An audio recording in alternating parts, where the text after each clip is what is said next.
What's good, Eagles fans? This is your boy, Tone DeShields II, and you guys are tuned into your dose of Chalk It Up, where no matter if we win or if we lose, we just got to charge it to the game. Make sure you guys like, comment, and subscribe for more content, and please go check out the Chalk It Up merch shop as well. All the links to support the channel are down below in the description, so please, I'd be so grateful for you guys to lock in with your boy. But let's hop right into the content.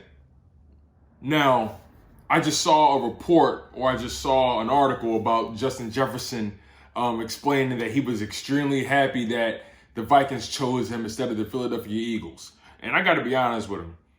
I'm not mad at his sentiment. I'm not mad that he feels that way, because you can make a fair argument that he wouldn't have been able to thrive in this Eagles offense the way he was able to thrive in that Minnesota Vikings offense. No one's saying Kirk Cousins is better than Carson Wentz, but Kirk Cousins had a better season than Carson Wentz, to say the least. And, just sticking to the wide receivers, man, we ended up choosing Jalen Reagor with that pick. And let's be real, Jalen Reagor has a lot to measure up to when you think about CeeDee Lamb's season, Henry Ruggs' season, Jerry Jeudy's season, Justin Jefferson's season. Because we chose Jalen Reagor over Justin Jefferson, meaning we saw something in Jalen Reagor that we didn't see in Justin Jefferson. But we saw a lot of Justin Jefferson this past season, and we didn't see a lot of Jalen Reagor. And that still remains to be seen, for their careers. But let's just be real. Justin Jefferson came out swinging, man. Put up over 1,400 receptions. Over 1,400 receiving yards, over 80 receptions, over 120 targets. The dude was just electrifying, man. Broke Randy Moss's rookie receiving record for the Vikings, man. And then when you think about Jalen Reagor, he was hurt left and right. Couldn't really, make a splash in this current, in the previous offense we had under Doug Peterson. And, the whole team just wasn't gelling. So I'm not just going to put it on him. And obviously, the previous quarterback that we had wasn't really getting the job done. But I think this is such an important year for not just the Philadelphia Eagles, but for Jalen Reagor. Jalen Reagor has to break out. And thinking about what Justin Jefferson said, man, I wouldn't have wanted to be drafted by this team either, especially knowing what we know now. But the Philadelphia Eagles are on the come up. And I believe Jalen Reagor has an opportunity to shut his doubters up. He has an opportunity to leave those doubters in the dust, but he has to deliver. He has to show that he can be a legit number one. If he is that guy, who knows? I know Justin Jefferson showed that he's a legit number one. But Jalen Reagor, what are you going to do?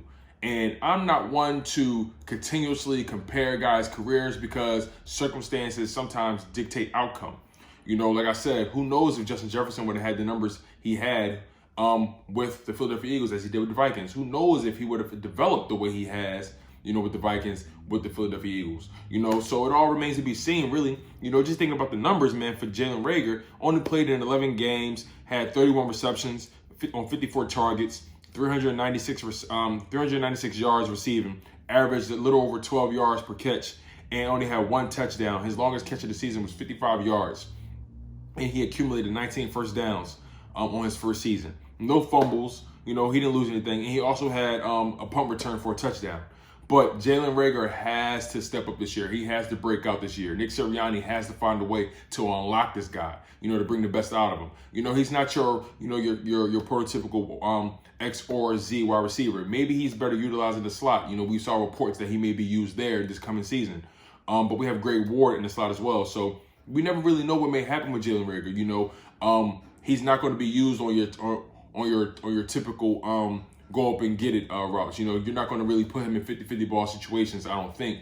The goal was to get him in space, and the goal was to get him, give him space and opportunity to make something happen with the ball. He's more so a rack kind of guy. He's more so the type of guy that can make something happen after he catches the ball. We saw it, with his TCU tape. But we also saw him catching 50-50 balls as well. So who knows, man? Maybe he just wasn't being utilized properly, this past season under that Doug Peterson regime. And on top of that, maybe the injury set him back, and also not having a full offseason may have set him back as well. Some guys were able to thrive, under the circumstances. Some guys really needed the offseason to get acclimated to the NFL. But I really believe Jalen Reagor can break out this year. I still got faith in you, my brother. I really want to buy your jersey, but at the same time, I don't want to jump off a limb or jump off a bridge. That's just how I'm feeling, man. I did buy a Travis Fulgham jersey, so you can make an argument that I jumped off a bridge in doing that. But Jalen Reagor, I am a supporter of yours. I am a fan of yours, and I really want you to win, bro. You wearing that number 18, that legendary Jeremy Maclin jersey, my guy, and I want you to win. But that's all I have, my guy, when it comes to you. I'll leave it at that. I'm your humble host, Tone DeShields II, and y'all have been tuning into your dose of Chalk It Up, where no matter if we win or if we lose, we just got to charge it to the game. Make sure you guys like, comment, and subscribe for more content, and please go check out the links below where it includes the Chalk It Up merch shop, and if you want to support the channel via Cash App, via Venmo, anything of that nature, man, I'd be so grateful for the support. You know, if you guys want to lock in with the boy, it is what it is, man. I love you guys no matter what. One love, and fly Eagles fly.